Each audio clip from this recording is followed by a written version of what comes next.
What if some of the most incredible stories of the ancient world were still buried beneath our feet?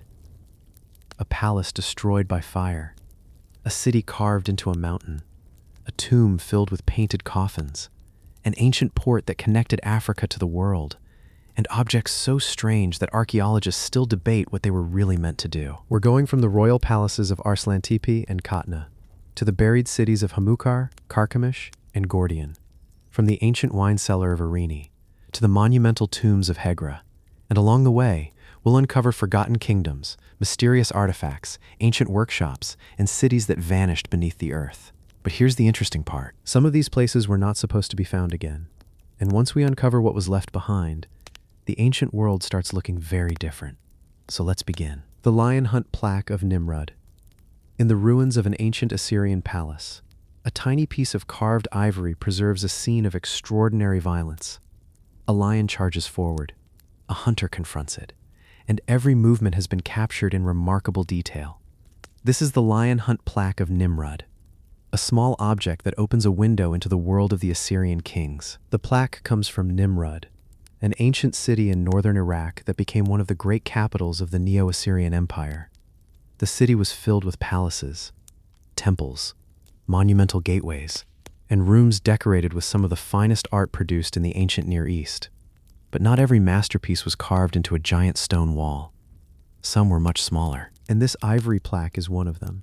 The scene shows a lion hunt, a subject that appears repeatedly in Assyrian royal art. At first glance, it may look like a simple hunting scene, but for the Assyrian kings, the lion represented something much greater. The hunt was a demonstration of royal strength. Lions once lived across parts of the ancient Near East, and encounters between humans and these powerful predators could be genuinely dangerous. Assyrian rulers transformed that danger into a carefully controlled display of power. The king was not simply hunting an animal.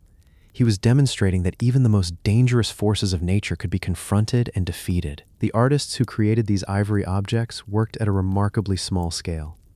Yet the details could be extremely precise. The muscles of the animal, the position of its body, and the movement of the figures were all carefully represented. This level of craftsmanship reveals the importance of luxury objects within the Assyrian court. Ivory was a valuable material. It could be carved into plaques, furniture decorations, boxes, and other elite objects. Many of these pieces were probably incorporated into larger objects rather than displayed alone. A small plaque could therefore have been part of something much more elaborate. The discovery of large quantities of ivory at Nimrud is one of the reasons the city became so important for understanding ancient craftsmanship. Some pieces were produced locally, while others reflect artistic traditions from regions farther west and south. The palace became a place where different artistic influences came together. This makes the Lion Hunt plaque particularly interesting. Its style reflects the wider artistic world of the ancient Near East, where craftsmen moved between kingdoms, techniques traveled, and luxury objects could cross enormous distances. Imagine the palace when these objects were still in use. The walls would have been covered with brilliant decoration. Bronze doors would have reflected the light. Officials would have moved through the royal complex, and furniture decorated with carved ivory would have filled elite rooms. The plaque would have been part of that environment. The lion hunt itself also had a political message. Assyrian kings repeatedly presented themselves as powerful protectors of their kingdom. The ability to defeat a lion became a visual metaphor for controlling danger. The ruler stood between order and chaos. That symbolism appears especially strongly in Assyrian palace reliefs, where royal lion hunts could occupy enormous stone panels. The tiny ivory plaque belongs to the same broader artistic tradition, but presents the scene on a much smaller scale. The contrast is fascinating. A huge palace relief could dominate an entire wall, while a small ivory carving could fit comfortably in the hand. Yet both could communicate the same basic idea: the king, the hunt, and the power of Assyria. Nimrud itself was eventually abandoned. The Assyrian Empire collapsed in the 7th century BC, and the great imperial cities were attacked and destroyed. Palaces burned, buildings collapsed, and treasures were scattered through the ruins. That destruction also helped preserve objects. When buildings collapsed, ivory pieces could become buried beneath layers of debris. The objects were separated from the world that created them, but protected by the earth. Thousands of years later, Archaeologists began uncovering them, piece by piece. The decoration of the ancient palace started to reappear. The ivory carvings revealed not only artistic skill, but connections between different cultures across the ancient Near East. The lion hunt plaque is therefore more than a beautiful object. It preserves an entire worldview in miniature: a dangerous animal, a powerful hunter, and a carefully controlled moment of confrontation. We do not know exactly where the plaque was originally placed, or what larger object it may have decorated. That uncertainty is important. Ancient objects often survive without the context that once made their meaning obvious, but the scene itself remains clear. The lion is not simply an animal. It represents danger, strength, and the forces that the Assyrian ruler claimed the ability to overcome. The lion hunt plaque of Nimrud is remarkable because something small can reveal something enormous. From a single piece of carved ivory, we can glimpse the wealth of the Assyrian palace, the skill of its craftsmen, the movement of artistic traditions across the ancient Near East, and the powerful symbolism surrounding the royal hunt. The empire that created these objects eventually disappeared. Its palaces were destroyed, its rulers were forgotten, and Nimrud became a ruin. But the ivory survived. Tiny, fragile, and beautifully carved, it still preserves a moment from the world of the Assyrian kings, a world where even the hunt for a lion could become a statement of imperial power. The forgotten palace of Arslantepe. On a high mound in eastern Turkey, the remains of an ancient palace preserve something extraordinary.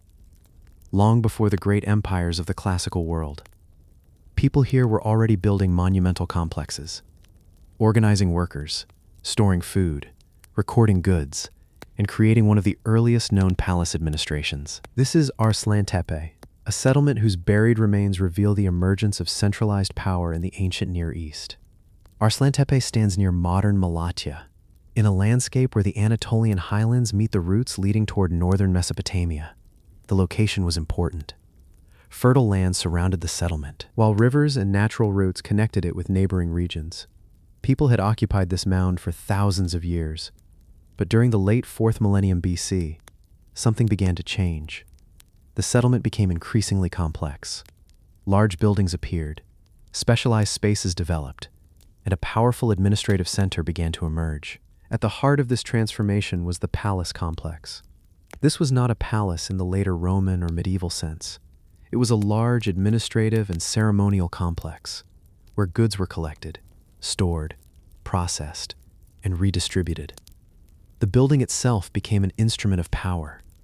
Inside, archaeologists discovered large rooms, storage areas, corridors, and spaces decorated with painted walls. The architecture reveals that the people who controlled Arslantepe were organizing far more than their own households. They were managing an entire community. One of the most important discoveries was the evidence for administrative activity. Hundreds of clay seal impressions were found, showing that goods and containers were being controlled through an organized system. A seal pressed into wet clay could identify an official, secure a container, or demonstrate that something had passed through the hands of the administration. This may sound simple, but it represents a major change in human society. Once people began recording and controlling resources, power could be organized beyond the individual household. Grain, animals, tools, and other goods could be collected, stored, and redistributed. The palace therefore reveals something deeper than architecture. It shows the beginnings of a system where authority depended on controlling resources. The people who managed the storerooms, the seals, and the distribution of goods held a very different kind of power. Archaeologists also discovered evidence of metalworking. Objects made from copper and other metals demonstrate advanced craftsmanship, while weapons found at the site reveal that specialized production was already taking place. Among the most striking discoveries are early swords, some of which are among the oldest known examples of their type. These weapons are important because they suggest that metalworking was becoming connected with warfare, status, and political authority. Imagine the settlement during this period. Workers would have been producing goods, officials managing supplies, craftsmen working with metal, and elites moving through the monumental complex. Outside, farmers were producing the food that supported the settlement.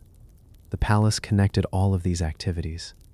The walls themselves were decorated, painted designs, geometric patterns, and carefully arranged imagery transformed parts of the administrative complex into something much more impressive than a simple storage facility. This suggests that the building had a ceremonial dimension. Power was not only exercised through administration, it was also displayed. Visitors entering the complex would have encountered architecture designed to communicate authority. The rise of Arslan Tepe, therefore, reflects a much larger transformation taking place across the ancient Near East. During the late 4th millennium BC, some settlements were becoming increasingly centralized. Administrative systems were developing, specialized labor was expanding, and elites were gaining greater control over resources. But Arslan Tepe was not simply copying the cities of Mesopotamia. The site developed its own traditions, while also maintaining connections with neighboring regions. Its location made it a meeting point between Anatolia and Mesopotamia. This becomes especially visible in the material culture. Objects and architectural traditions reveal contacts extending beyond the immediate settlement. Ideas could travel, craft techniques could spread, and communities could adopt foreign influences while adapting them to local traditions. Eventually, the palace complex was destroyed.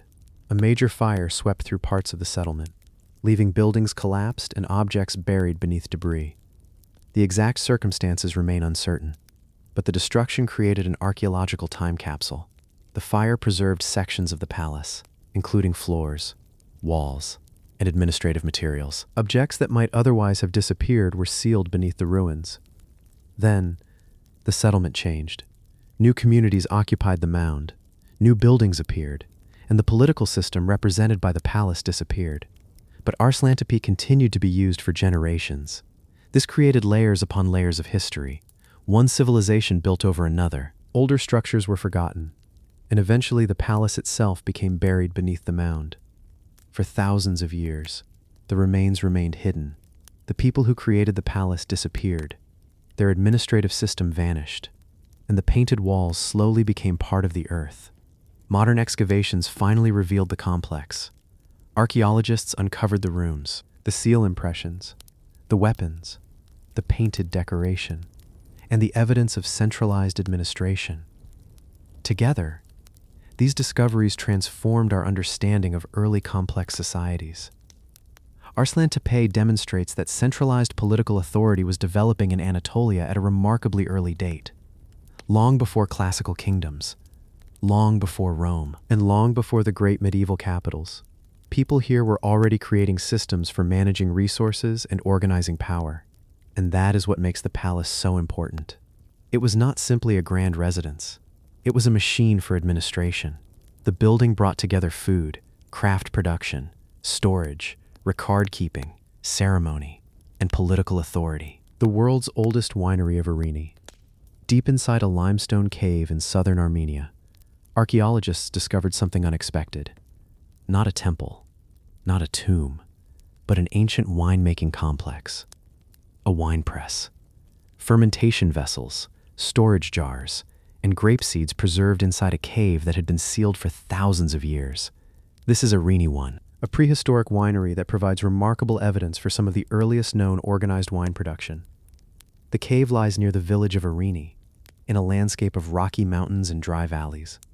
Today, the region is famous for its vineyards. But the connection between this landscape and winemaking stretches far deeper into the past. Inside the cave, archaeologists uncovered a carefully organized production area. At the center was a shallow basin carved into the floor, connected to a channel that could carry crushed grape juice into a nearby container. This was essentially an ancient wine press. The process would have been surprisingly familiar. Grapes were brought into the cave, crushed, and the juice was collected. The liquid could then be transferred into large vessels, where fermentation would take place. Nearby, archaeologists discovered large ceramic storage jars. These vessels could hold liquids, making them ideal for fermentation or storage. The presence of the press and containers together provides strong evidence that wine was actually being produced inside the cave. But the most important clues came from the tiny remains left behind. Grape seeds, grape skins, and other botanical material were preserved in the archaeological layers. These fragments helped researchers identify the plants being processed. The evidence dates to roughly 6,000 years ago, during the Chalcolithic period. This makes the Arini winery one of the earliest known examples of organized wine production anywhere in the world. Imagine entering the cave thousands of years ago.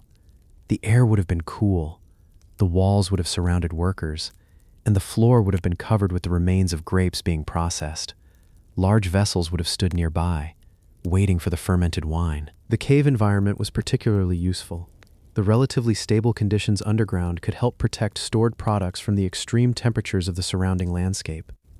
The same natural environment that hid the site for thousands of years may have helped preserve its contents. But wine was probably not the only activity taking place here. Other discoveries from the cave reveal evidence of food processing, storage, and human occupation. The winery was part of a larger prehistoric environment. The discovery of wine production also raises a fascinating question. Why were people making wine at such an early date? Wine requires considerable effort. Grapes must be collected, crushed, processed, and stored while fermentation takes place. The process requires planning and knowledge. This suggests that the people of Irani understood the behavior of grapes and fermentation extremely well. They were not simply experimenting for the first time. The technology represented generations of accumulated knowledge. Wine may also have played a social or ceremonial role. Fermented beverages can become important in feasting, rituals, burials, and community gatherings. But exactly how wine was used by the people of Irani remains uncertain. The archaeological evidence shows production. It does not preserve the complete social story behind it. The cave also contained other remarkable discoveries. One of the most famous is an ancient leather shoe, preserved in remarkably good condition. It demonstrates that the cave was being used for activities extending beyond winemaking. There were also human remains, including burials associated with different periods of activity. This makes Irani one more than an ancient winery. It was a place where people worked, stored materials, and carried out activities connected with both daily life and death. The surrounding region is also important. Wild and cultivated grape varieties existed across the South Caucasus, a region long considered one of the key areas in the early history of grape cultivation and winemaking. The discovery at Irani provides direct archaeological evidence of that tradition. The winery itself was eventually abandoned. The production area fell out of use. Vessels broke. Organic material accumulated, and the cave was gradually sealed by sediment. The activity disappeared, but the evidence remained underground. Thousands of years later, archaeologists entered the cave and began uncovering the remains. A basin appeared, then channels, then ceramic vessels, and finally the botanical evidence that revealed what the ancient workers had been producing. Each discovery made the picture clearer. This was not simply a cave where grapes happened to be found. The architecture and artifacts showed a deliberate production system. The wine press is particularly important because it demonstrates processing at a scale beyond simple household experimentation. The people who built it created a dedicated space for extracting grape juice. The discovery also changes how we think about prehistoric technology. The people of the Chalcolithic period are sometimes imagined as living with very simple tools and temporary settlements. But Irani tells a more complicated story. They understood fermentation, built specialized equipment, produced ceramic vessels, and organized their activities around stored food and drink. Irani 1 is remarkable because inside a dark cave in Armenia, archaeologists found a complete snapshot of ancient winemaking. Grapes were crushed, juice was collected, wine was fermented, and the finished product was stored in large vessels. Then, the winery was abandoned, the cave closed around it, and the evidence remained hidden for thousands of years. Today, the ancient press and its surrounding discoveries provide a rare glimpse into the beginnings of organized winemaking, showing that more than 6,000 years ago, people in the South Caucasus were already transforming grapes into wine through a carefully developed process. The terracotta army workshops. Beneath the fields surrounding the tomb of China's first emperor, thousands of life-size soldiers were once being produced, not by a single artist, but through an enormous system of workshops. Clay was shaped, faces were modeled, bodies were assembled, weapons were prepared, and entire armies were created piece by piece. This is the world behind the terracotta army, a production system almost as remarkable as the soldiers themselves. The terracotta army was created for Qin Shi Huang, the first emperor to unify China. His enormous mausoleum complex was constructed during the 3rd century BC, and the clay army was placed nearby to protect him in the afterlife. But creating thousands of life-sized figures required an extraordinary amount of organization. The figures were not simply made one at a time from beginning to end. Evidence suggests that different parts could be produced separately, then assembled into complete figures. Heads, arms, hands, bodies, and other components could be prepared through specialized processes. This made large-scale production possible. Instead of relying entirely on individual sculptors, the workshops could repeat forms, use molds for certain features, and then modify the figures by hand. That combination created both efficiency and variation, and the variation is one of the most fascinating things about the army. The soldiers do not all look identical. Their faces, hairstyles, expressions, clothing, and positions differ. Some appear stern, others more relaxed, and different ranks were represented through different clothing and equipment. This does not necessarily mean every figure was a completely unique portrait. Instead, the workshops appear to have used standardized components, which were then individually finished. The result was an army that looked highly diverse while still being produced through an organized system. The clay itself was also carefully prepared. The bodies had to be strong enough to survive firing, yet workable enough for craftsmen to shape intricate details. Once formed, the figures were fired in kilns. This required enormous amounts of fuel, space, and careful control of temperature. Imagine the workshops during their busiest period. Clay would be prepared. Workers would shape body sections. Craftsmen would refine faces. Other workers would produce weapons and equipment. And finished figures would be moved toward the burial pits. The entire process would have required thousands of people working across the imperial project. The scale becomes even more impressive when the other objects are considered. The army included infantry, archers, cavalry, chariot teams, and horses. Each group required different equipment and body forms. The workshops therefore had to produce an enormous variety of components. The weapons were real. Archaeologists recovered large numbers of bronze weapons from the pits, including swords, spears, arrowheads, and other military equipment. Many were made to functional standards rather than simply serving as decorative props. This creates a fascinating contrast.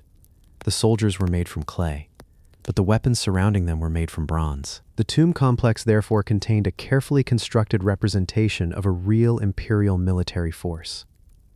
The figures were also originally painted. Their surfaces were covered with bright pigments, giving the army a far more colorful appearance than the faded terracotta figures we see today. Much of this paint disappeared after the figures were exposed, but traces survive on some archaeological fragments. The workshops therefore produced objects designed to look alive.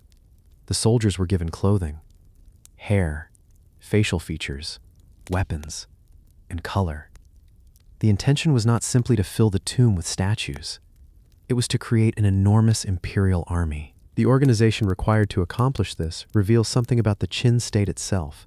The empire could mobilize enormous numbers of workers, control resources, transport materials, and coordinate specialized production across a massive construction project. The terracotta army was only one part of the mausoleum.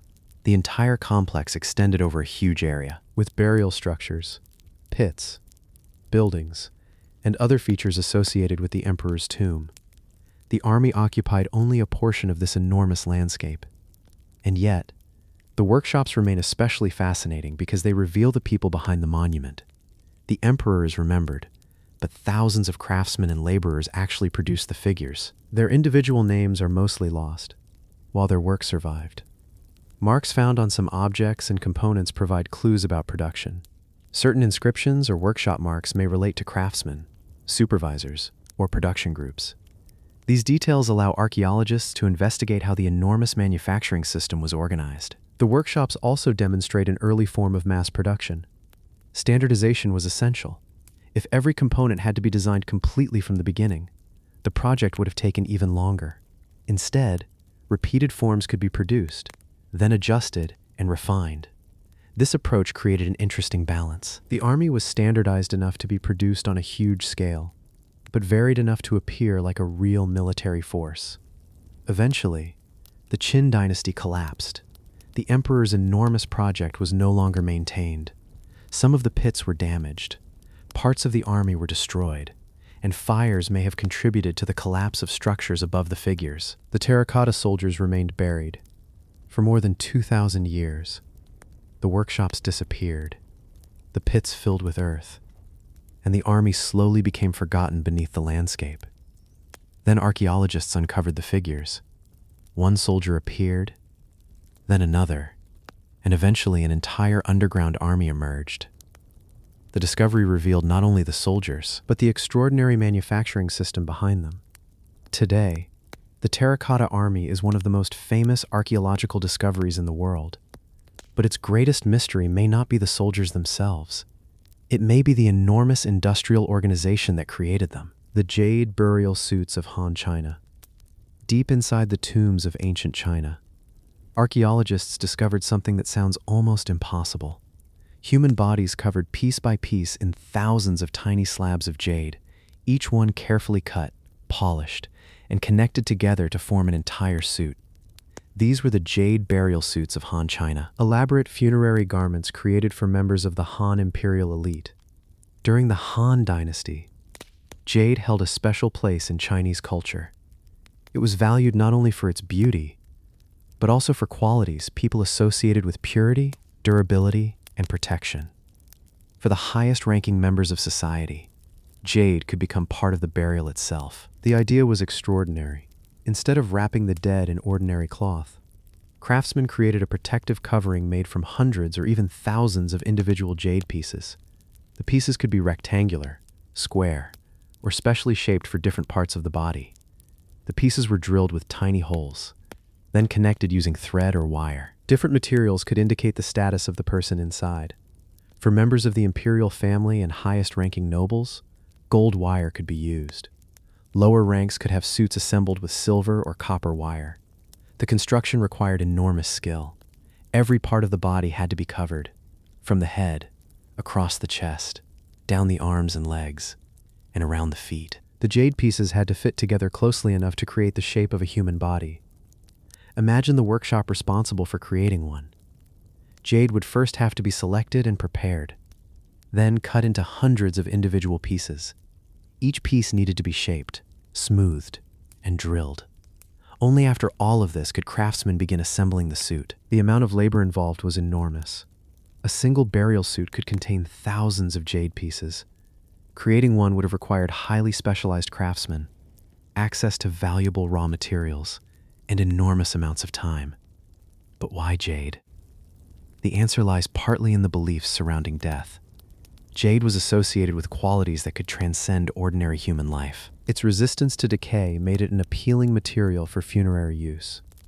For the elite, it could become part of an attempt to preserve the body and maintain status beyond death. The burial suit was therefore not simply clothing. It was a statement. The material, the workmanship, and even the wire used to connect the pieces reflected the rank of the person inside. Some of the most famous examples were discovered in the tombs of Han princes and members of the imperial family. Their tombs contained elaborate burial goods, weapons, ceramics, gold objects, and other possessions intended to accompany them into the afterlife. The jade suits were placed around the bodies, creating a remarkable contrast. Soft human remains, surrounded by thousands of hard green stones. The living body had disappeared, but the structure designed to protect it could survive. The tombs themselves were often enormous. They were cut into hillsides or constructed as complex underground spaces, with multiple chambers connected by passages. The dead were surrounded by objects representing the world they had occupied during life. The burial environment also tells us something about Han society. These were not ordinary burials. The resources required to create the tomb, gather the jade, produce the wire, and manufacture the burial objects were enormous. Only the highest levels of society could command such resources. The suits, therefore, became symbols of political power. A ruler's status did not end with death. The burial itself displayed the hierarchy that had existed during life. But the most fascinating aspect may be the craftsmanship. Jade is extremely difficult to work. Each piece had to be carefully shaped without breaking, then drilled with small holes, and connected to neighboring pieces. A mistake could ruin a component. The completed suit had to remain flexible enough to follow the body's shape, while still covering almost the entire figure. It was therefore a combination of stone carving, textile-like assembly, and funerary design. And then, the tomb was sealed. The craftsman disappeared. The dynasty eventually ended, and centuries passed. The jade remained underground. Many tombs were later disturbed or robbed. Some burial suits were damaged, and in some cases, their components were scattered. But enough survived for archaeologists to reconstruct how these extraordinary garments were made. The discoveries also revealed that jade burial suits were not isolated curiosities. They belonged to a broader funerary tradition among the Han elite. Their construction reflected beliefs about the body, death, status, and the possibility of continuing existence after death. Eventually, the Han dynasty itself disappeared. Political power changed hands. New dynasties emerged, and the tradition of jade burial suits eventually came to an end. The elaborate garments became relics of a particular period in Chinese history. Today, the surviving suits are among the most striking funerary objects from ancient China. They are difficult to understand simply as clothing.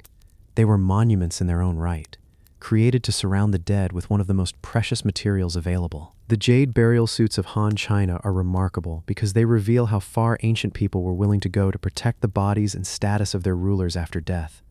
Thousands of tiny pieces of jade, hundreds of drilled holes, and countless hours of craftsmanship were brought together to create a single human-shaped covering. The people who made them are mostly forgotten. The rulers they were designed for have been dead for nearly 2,000 years, but the jade survived. Piece by piece, it still preserves the extraordinary craftsmanship of the Han dynasty, and the belief that even after death, the status of an emperor or noble could continue beneath the earth. The bronze drum of Dong Son. Along the rivers of northern Vietnam, archaeologists have uncovered one of the most remarkable objects of Southeast Asian prehistory, a massive bronze drum, covered with geometric patterns, birds, boats, warriors, and strange scenes that seem to capture an entire ancient world. This is the Dong Son bronze drum, an object that tells us far more than the story of music. The drums are associated with the Dong Son culture, a prehistoric culture that developed in northern Vietnam and surrounding parts of mainland Southeast Asia. The people who created these drums were highly skilled metalworkers, capable of producing large bronze objects with incredibly detailed decoration. At first glance, the drum looks simple: a large circular surface, a hollow body, and a carefully decorated exterior. But look closer, and the surface becomes a complex visual record. At the center of many drums is a large starburst design, with radiating points extending outward. Around it, bands of geometric patterns create concentric circles. The design is remarkably regular, suggesting careful planning and sophisticated casting techniques. But then, other figures begin to appear: birds, animals, human beings, boats, and geometric motifs move around the drum's surface. Some figures appear to be carrying weapons. Others seem to be participating in ceremonies or processions. What exactly do these scenes mean? That is one of the great mysteries. The artists left behind no written explanation telling us how to interpret the images. We can describe what they carved, but their original symbolism is much harder to reconstruct. The boats are particularly interesting. Some drums show long vessels with distinctive curved shapes, often accompanied by human figures. These scenes may reflect the importance of waterways to the communities that created the drums. Northern Vietnam was a landscape shaped by rivers, wetlands, and coastal environments. Boats would have been essential for transportation, fishing, trade, and movement between settlements. The imagery may therefore preserve something about the society itself, but we have to be careful. A carved boat does not automatically prove exactly how it was used or what ceremony it represented. The meaning remains open to interpretation. The human figures are equally fascinating. Some appear to carry weapons. Others wear elaborate headdresses or clothing. These details may reflect social roles: warriors, ritual specialists, leaders, or participants in ceremonies.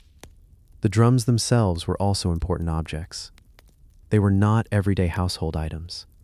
Their size, weight, and the skill required to cast them suggest that they were valuable possessions. They may have been used during ceremonies, gatherings, political events, or rituals connected with the community. Sound would have been central to their function. When struck, the bronze surface produces a deep, resonant tone. Imagine that sound traveling across a prehistoric settlement or echoing across a river valley. The drum could have gathered people together, marked an important event, or accompanied a ceremony. But producing such an instrument required extraordinary technical knowledge. Bronze is made by combining copper with other metals, and large bronze castings require careful control of heat and materials. A mistake during casting could damage the entire object. The craftsmen therefore needed specialized knowledge. They had to prepare molds, control molten metal, create thin walls, and reproduce intricate designs. The decoration was not added casually after casting. Much of it was integrated into the manufacturing process itself. This suggests the existence of skilled metalworking communities. People had to obtain raw materials, transport them, process them, and maintain furnaces capable of reaching the necessary temperatures. The drums therefore reveal an entire technological system. Their distribution is also fascinating. Dong Son-style drums have been discovered far beyond northern Vietnam, across parts of mainland and island Southeast Asia. This suggests that the objects traveled, or that their production techniques spread between communities. A single drum could therefore have moved through a much larger world. It may have been traded, given as a diplomatic gift, taken during conflict, or passed between generations. We cannot always know the exact route, but their wide distribution demonstrates long-distance connections. The drums may also have carried political meaning. A community capable of producing or possessing a large bronze drum could display considerable wealth and technical ability. The object could become a symbol of status. This is especially important because prehistoric societies did not leave behind written royal chronicles like later kingdoms. Instead, objects can provide clues about social organization. The drums suggest that some individuals or communities had access to resources and specialized craftsmanship. Some drums were eventually buried. Others were placed in graves, or discovered in archaeological contexts far from where they were originally produced. This creates another mystery. Why were such valuable objects buried? Were they offerings? Burial possessions? Deliberate deposits? Or simply hidden for later recovery? Each possibility tells a different story.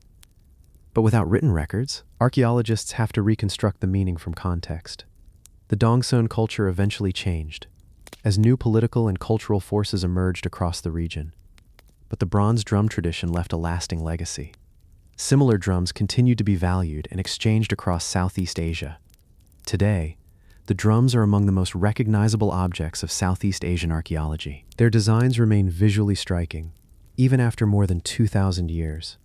And perhaps that is what makes them so fascinating.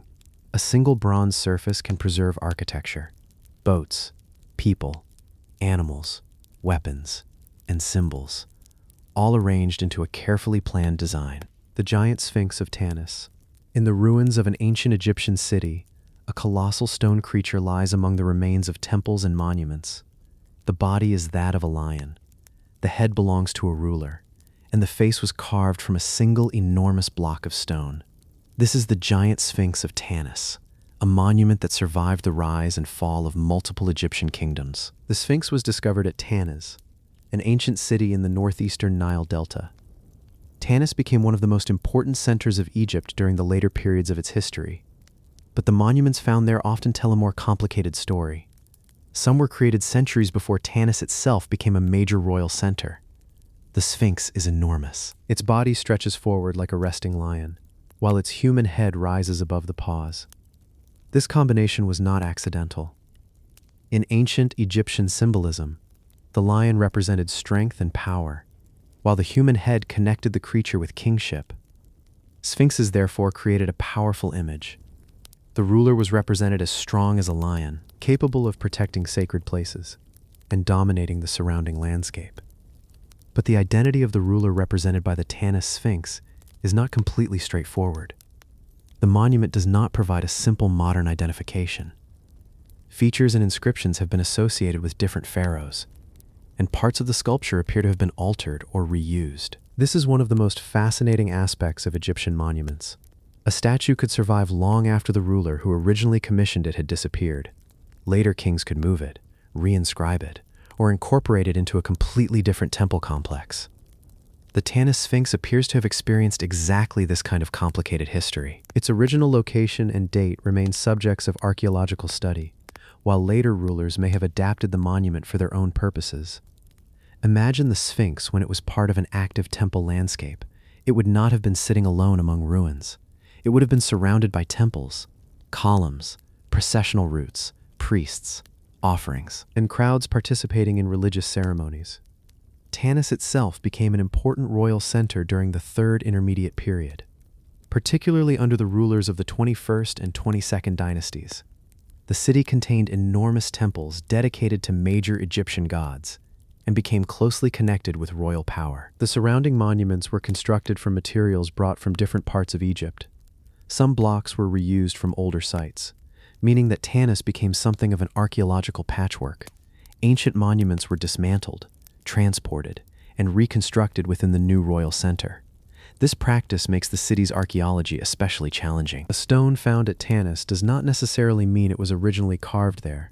It could have traveled hundreds of kilometers, carrying inscriptions and images from an earlier period. The Sphinx itself, therefore, has a story that extends beyond Tanis. Its stone represents a much older Egyptian tradition, while its later presence at Tanis connects it with another period of royal history. The monument also demonstrates the extraordinary skill of Egyptian stoneworkers. The lion's body, the paws, the facial features, and the overall proportions had to be carefully planned. Working such a massive block required tools, labor, and an organized workforce. The surface was originally much more carefully finished than what remains today. Weathering, damage, and centuries of exposure affected the stone. Yet the basic form remains remarkably clear. The face is particularly striking. The expression is calm, almost detached, despite the enormous scale of the sculpture. This was not intended to show a wild animal. It was an idealized image of royal power. The Sphinx also had a religious dimension. Egyptian kings were closely connected with the gods, and monumental images helped reinforce that relationship. A sphinx could therefore function as both a royal image and a guardian. But the most interesting mystery is perhaps the monument's journey. Where was it originally created? Which ruler commissioned it? When was it moved to Tanis? And how many times was its identity altered? Ancient Egypt lasted for thousands of years, and its rulers repeatedly reused older monuments. A statue created for one king could eventually become part of another king's temple. The object survived, but its original context disappeared. This means that the Sphinx itself is almost like a historical document. Its carving, inscriptions, damage, and later modifications preserve traces of different periods. Eventually, Tanis itself declined. Political power moved elsewhere. The temples fell out of use, and the city was gradually abandoned. Sand and vegetation covered parts of the ruins. The monuments that once dominated the city became buried among the remains. For centuries, Tanis was largely forgotten beneath the landscape. Then, archaeological excavations began revealing its monumental remains. Temples, colossal statues, royal tombs, and fragments of earlier monuments emerged from the earth. The giant Sphinx became one of the most recognizable discoveries. Its enormous scale immediately demonstrated the importance of the ancient city. But its complicated history created even more questions. Today, the Sphinx remains one of the most remarkable monuments associated with Tanis. It represents the power of Egyptian kings, but it also demonstrates how ancient monuments could be reused and transformed over centuries. The giant Sphinx of Tanis is remarkable because a single monument can preserve multiple layers of Egyptian history. A lion's body, a royal face, ancient inscriptions, later reuse, and a journey from an earlier context into the great city of Tanis. The rulers who created and reused it are long gone. The temples around it have fallen apart, and the city itself has largely disappeared beneath the landscape. But the Sphinx remains, silent among the ruins, still carrying the image of Egyptian kingship, and still leaving us to wonder about the long journey this enormous stone monument took before it finally came to rest at Tanis. The purple dye pits of Sidon. Along the eastern Mediterranean coast, in the ancient city of Sidon, workers once operated an industry so valuable that its product became associated with kings, temples, and the highest levels of society. The source was tiny sea snails. The product, a deep purple dye. This is Sidon, one of the great Phoenician cities, and a place where the remains of ancient dye production revealed just how sophisticated Mediterranean trade had become. Sidon stood on the coast of what is now Lebanon, positioned directly beside the Mediterranean Sea. For the Phoenicians, the sea was not simply a boundary, it was a highway. Ships could travel between coastal cities, carry goods, and connect distant markets. Sidon became one of the important centers within this maritime world. Among its most valuable products was purple dye. The dye was produced from marine snails belonging to the murex family, small creatures that could be collected along the coast. But turning them into a valuable dye was anything but simple. Thousands of snails could be required to produce relatively small quantities of dye. The shells had to be collected, processed, and broken or opened so that the dye-producing material inside could be extracted. The process was labor-intensive, and the smell could be extremely unpleasant. Archaeological evidence from Phoenician sites has revealed large accumulations of crushed shells, sometimes forming enormous deposits. These shell remains are one of the clearest clues that specialized purple dye production was taking place. Imagine the coastline of ancient Sidon, boats arriving from the Mediterranean, workers bringing baskets of shellfish from the shore, and workshops processing enormous quantities of snails. The air around the production areas would likely have carried a powerful smell, while vats and containers were used to process the material. The dye itself was extraordinarily valuable. Unlike many natural dyes, the purple produced from murex could become remarkably rich and durable. It could be used to color textiles, creating garments associated with wealth and status. Over time, purple became strongly connected with elites. Kings, priests, and wealthy individuals could display expensive purple textiles as a visible sign of their position. The dye industry, therefore, had economic importance, but also social importance. This helps explain why the production process could be worth the effort. A single garment colored with the dye could represent a considerable amount of labor. The rarity of the pigment made it valuable, and the people controlling its production could benefit enormously. Sidon was perfectly positioned for this industry.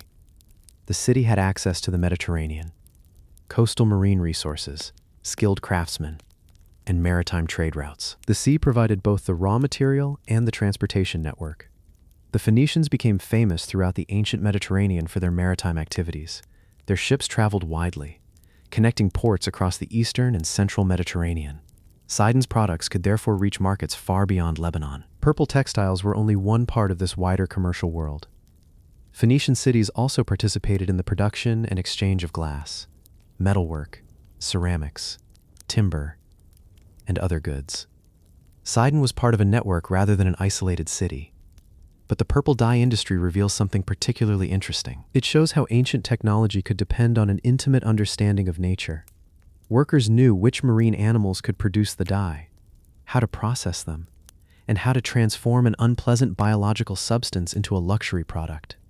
The exact ancient recipe was not preserved in a modern instruction manual. Archaeologists and historians reconstruct the process through ancient descriptions, experimental archaeology, and the physical remains of production. The shell deposits are especially important. They reveal the scale of the industry and demonstrate that this was not occasional household dyeing. In some locations, the sheer quantity of shells suggests specialized production on a much larger scale. But the industry also had an environmental cost. Large-scale harvesting required enormous numbers of marine snails. The concentration of shell remains around ancient production centers provides evidence of the scale of exploitation. The city itself went through enormous changes over time. Sidon survived the rise and fall of multiple powers, including the Assyrians, Babylonians, Persians, Greeks, and Romans. Each period brought new political and economic conditions. Yet the city's connection with the sea remained fundamental. Even as empires changed, the Mediterranean continued to provide routes for trade. Sidon adapted to the changing world around it. Eventually, ancient industries changed as well. New dyes and production methods became available. Political systems transformed, and the Phoenician cities lost the independence they once possessed. But the evidence of their earlier industries remained.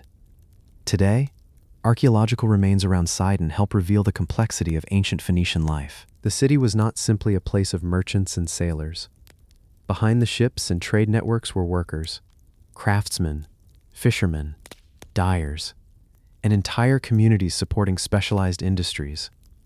The purple dye pits and shell deposits are therefore a glimpse into the less glamorous side of ancient luxury.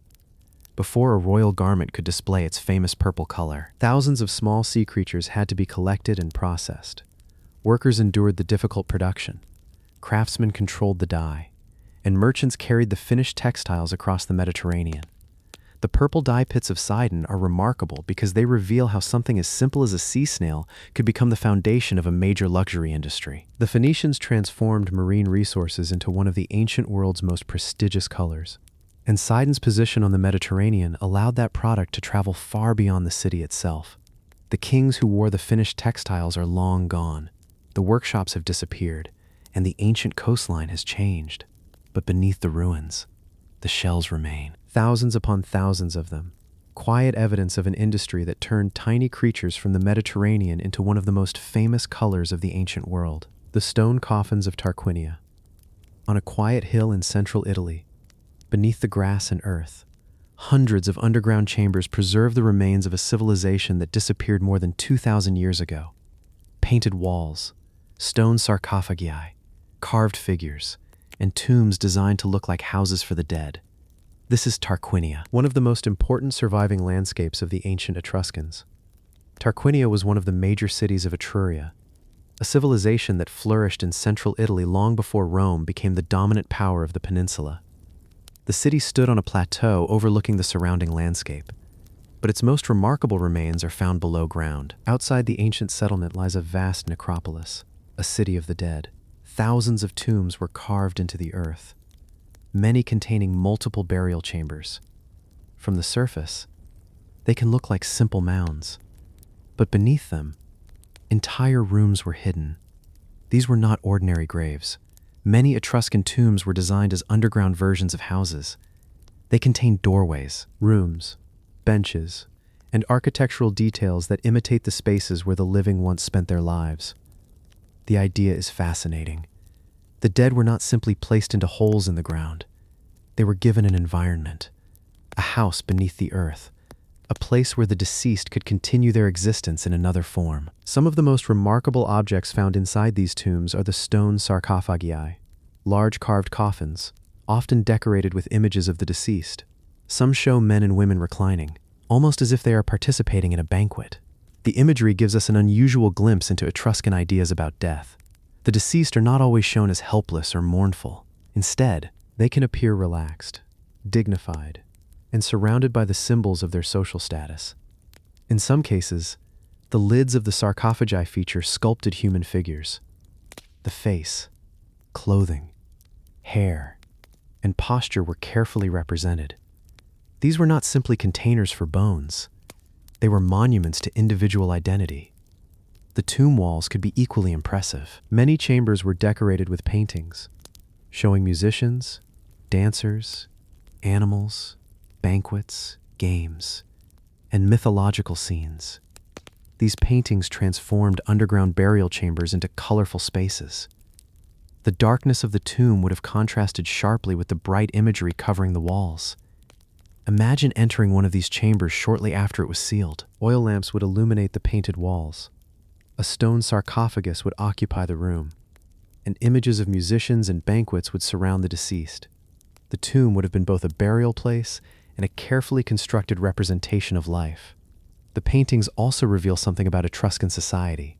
Music, feasting, sport, clothing, and social gatherings appear repeatedly. They provide visual evidence for aspects of daily life that written sources rarely describe. But the Etruscans left relatively few surviving texts compared with the Romans and Greeks. This makes their tombs especially important. The images, architecture, and objects become some of our best sources for understanding their culture. The sarcophagi also reveal social differences. Not every burial received the same level of investment. Some tombs are small and relatively simple, while others contain elaborate paintings, large chambers, and expensive objects.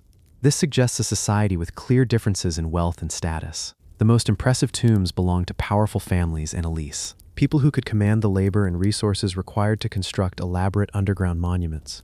The tombs were also used over generations, A family might return to the same burial complex, adding new burials, new sarcophagi, and new objects. The necropolis, therefore, became a record of generations of Etruscan families. Eventually, the political world around Tarquinia changed. Rome expanded across Italy, and Etruscan cities gradually lost their independence. By the late Republic, Etruscan political power had been absorbed into the Roman world. But the tombs remained. Even after the civilization that created them had disappeared, the underground chambers continued to preserve its traditions. Centuries passed. The entrances became covered, the paintings faded beneath the earth, and the necropolis slowly disappeared from everyday view. Modern archaeology eventually began reopening the tombs. Chamber after chamber revealed painted scenes, sarcophagi, inscriptions, and objects that had survived underground for more than 2 millennia.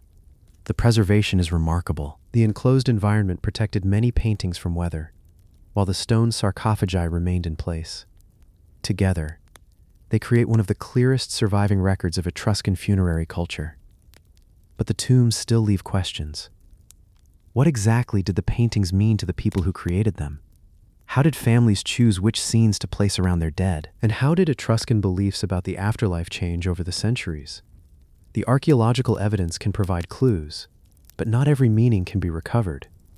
The stone coffins of Tarquinia are remarkable because they preserve far more than the remains of the dead. The tombs reveal an entire culture, its art, its social hierarchy, its traditions, and its ideas about death. The Etruscans eventually disappeared into the Roman world. Their cities changed, and their language largely faded from everyday use. But beneath the hills of Tarquinia, their underground houses still survive. Stone coffins remain inside painted chambers, and the faces carved into their lids still look outward, preserving the memory of people who lived in Italy long before Rome became the power we know today. The Crystal Skull of London. Inside a museum in London, a strange human skull carved from perfectly clear quartz has fascinated visitors for generations. It looks ancient. Its surface is remarkably smooth. The features are carefully shaped, and its polished crystal seems almost too precise to have been made without modern tools. This is the Crystal Skull of London, an object once presented as an ancient Mesoamerican artifact. But its real story is far more complicated. The skull is held by the British Museum, and for many years, objects like this were associated with the ancient civilizations of Mexico and Central America.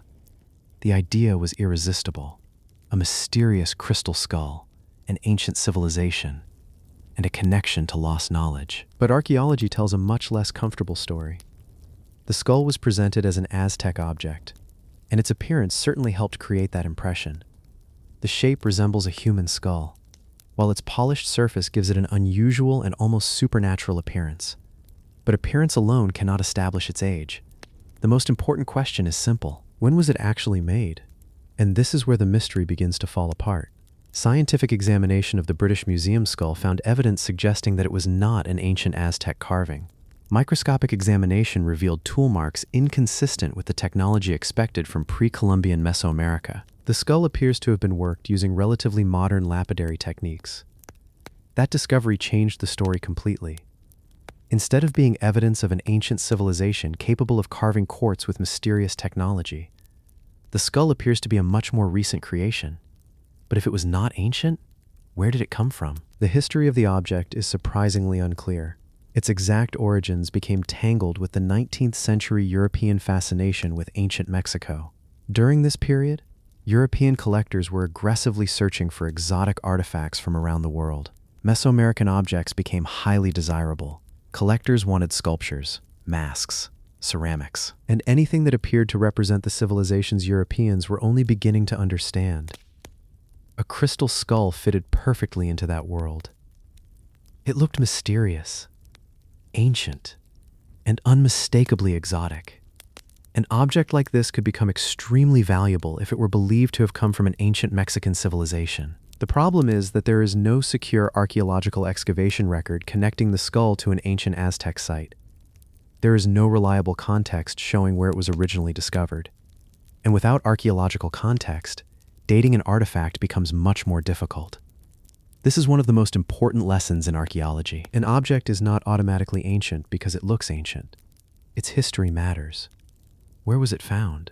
What layer was it found in? What objects were around it? Who excavated it? And can its journey from the ancient world to the modern collection actually be documented? In the case of the London skull, those answers are problematic. The object entered European collections during the 19th century, but its supposed ancient origin was never securely demonstrated. And there is another fascinating detail. The skull is made from quartz, one of the hardest materials to carve into such a smooth shape. Creating it requires considerable skill. But that does not necessarily mean ancient technology was involved. Modern lapidary tools can produce extremely precise cuts and polished surfaces. This is where the object became surrounded by legends. Some people claimed that crystal skulls possessed supernatural powers, stored ancient knowledge, or were connected with mysterious civilizations. But there is no archaeological evidence supporting those claims. The real mystery is actually more interesting. Why were these objects created? Who made them? And why were they presented as ancient Mesoamerican artifacts? Other crystal skulls appeared in European and American collections during the same general period. Their similarities raised questions about whether they were part of a modern production tradition, rather than being surviving relics of the Aztec world. They may belong to the 19th century fascination with ancient civilizations. And this tells us something important about archaeology itself. Sometimes, the mystery is not hidden in the ancient past. It is hidden in the modern history of collecting. The Aztecs certainly created remarkable stone sculptures. Mesoamerican craftsmen worked obsidian, jade, basalt, and other hard materials with impressive skill. But there is no convincing archaeological evidence that they produced crystal skulls like the London example. The distinction matters. The existence of sophisticated ancient craftsmanship does not mean every impressive object associated with those cultures is authentic. Archaeology depends on evidence, not simply on how convincing an object appears. Today, the crystal skull of London remains fascinating, but for a very different reason. It demonstrates how easily an object can acquire a story, a mysterious appearance, a prestigious museum, a supposed connection to the Aztecs, and eventually a legend. But when scientists examined the evidence, the ancient story became difficult to support. The skull appears to be a much more recent creation, and its true maker remains unknown. The crystal skull of London is remarkable, not because it proves that ancient civilizations possessed impossible technology, but because it shows how archaeology can uncover the difference between an ancient artifact and a modern mystery. The skull looks ancient. The legend surrounding it is fascinating, but the evidence points somewhere else. And perhaps that is the real lesson. Sometimes the most mysterious object in a museum is not the one whose ancient purpose we cannot understand. It is the one whose modern history was hidden behind an ancient story. The palace city of Katna, in the dry plains of modern Syria. A massive ancient mound hides the remains of a city that was once one of the most important kingdoms in the ancient Near East. Palaces, royal tombs, buried archives, and treasures that survived beneath the floors for thousands of years. This is Katna, a forgotten Bronze Age capital whose ruins reveal a world of kings, diplomacy, trade, and sudden destruction. Katna stood at a strategic crossroads between Mesopotamia and the Mediterranean, and between Egypt, Anatolia, and the lands farther east. Its location allowed the city to participate in long-distance trade, while the surrounding fertile plains provided the resources needed to support a powerful kingdom. At the center of the city stood the royal palace, a monumental complex constructed during the 2nd millennium BC. The palace covered an enormous area, with foundations built on a natural rise above the surrounding city. Its scale alone reveals the power of the rulers who controlled Katna. Inside, the architecture becomes even more impressive. One of the largest spaces was Hall C, a vast room measuring roughly 36 meters by 36 meters. It is considered the largest known covered hall in Bronze Age Near Eastern architecture. But the palace was not simply a royal residence. It was a center of administration, reception, storage, political activity, and ceremony. The palace brought together the systems that allowed the kingdom to function. The walls themselves once looked very different from the ruins we see today. Fragments of painted plaster have been discovered, including thousands of pieces from a single room. Some of the paintings show similarities with artistic traditions from the Aegean world, revealing how far cultural connections could travel during the Bronze Age. Then came one of the most extraordinary discoveries: Hidden beneath the palace, archaeologists found a royal underground tomb complex. A corridor descended beneath the palace foundations, leading toward burial chambers cut directly into the bedrock. The passage was roughly 40 meters long, and eventually descended deep beneath the palace. At the end, a hidden funerary complex waited underground. The discovery was unexpected, because there had been no obvious indication from the surface that such a structure existed below the palace.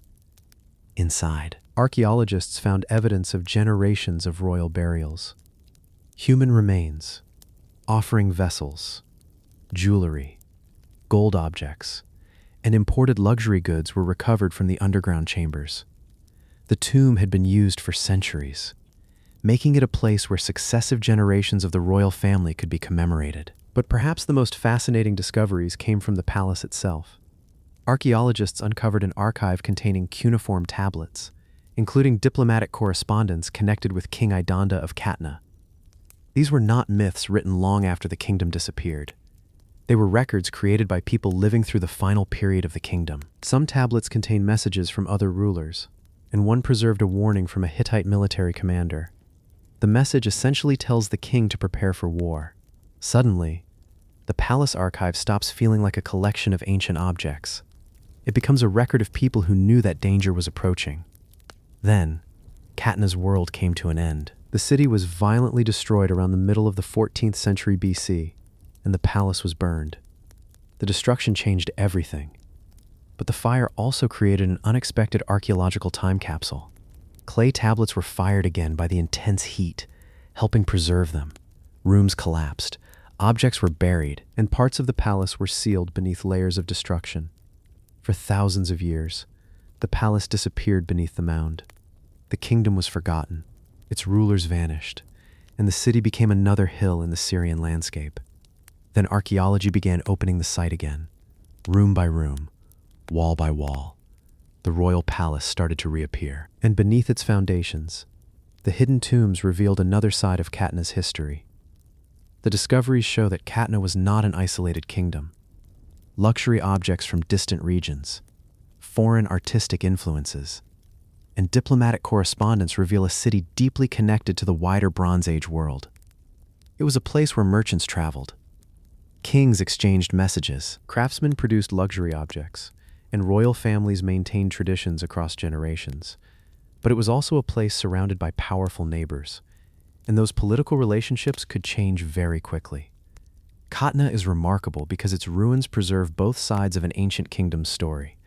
Above ground, a monumental palace represented wealth and royal power. Below it, a hidden tomb preserved generations of the dead.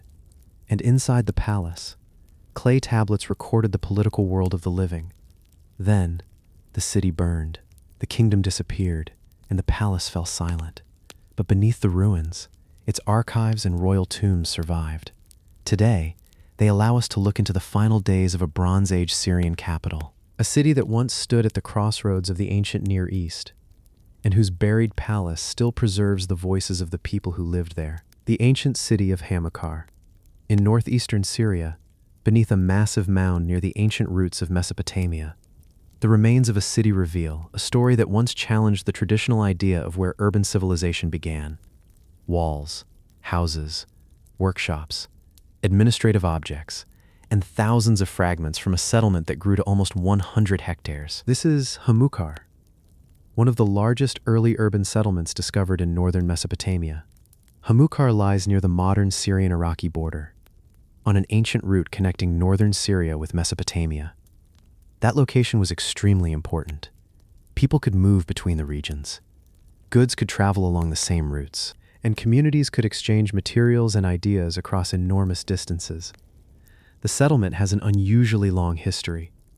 Archaeological evidence shows occupation beginning during the 4th millennium BC, with later phases continuing into the 3rd millennium BC and beyond. But it was during the later 4th and 3rd millennia BC that Hamukar developed into a major urban center. At its greatest extent, the main mound and lower town covered approximately 98 hectares. That is an enormous area for an ancient settlement. Much of the population lived in the lower town surrounding the central mound, while the higher areas contained important monumental buildings and administrative spaces. This is what makes Hamukar so important. For a long time, the beginnings of urban civilization were closely associated with southern Mesopotamia, especially the cities of ancient Sumer.